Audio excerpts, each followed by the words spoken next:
Car నుంచి receive చేసి ఇక్కడికి వచ్చి నన్ను అప్రిషియేట్ చేయడం అనేది అటు ఇది ముందు అలా చూడలేదు.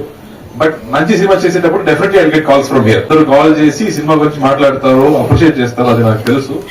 బట్ ఇలాంటి ఒక విషయం నాకు టోటల్ గా కొత్తగా అనిపిస్తుంది. ఫస్ట్ దానికి ఆ ప్రేమానికి ఫస్ట్ అండి థ్యాంక్స్. అది సినిమాలో మనం నేర్పించాము, దానికోసం నన్ను తీసుకొచ్చి ఇక్కడ కూర్చొని నన్ను పేరుకున్నారు. ఎమోషనల్ అయ్యాను మీరు చెప్పారు.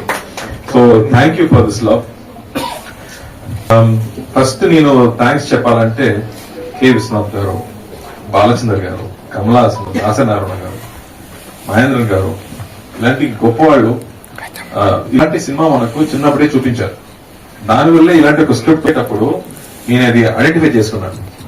ఆ టేస్ట్ ని ఫస్ట్ లో పెట్టారు. దానివల్లే ఇలాంటి ఒక సినిమాని అక్సెప్ట్ చేయడం జరిగింది. అండ్ ఈ సినిమా నేను కథ ఓవల్ గా రాసేది, ఇది సినిమా స్క్రీన్ ప్లే కాదు. అందుకే ఇంటర్వెల్ బ్యాంగ్ లేదు, క్లైమాక్స్ లేదు. సో ఒక నావల్ గా రాశారు కాబట్టి it had a very new feeling. ఆ ఫీలింగ్ ని ప్రజలు కూడా ఇవ్వాలని నా అనుమానం. బట్ నేను ఫస్ట్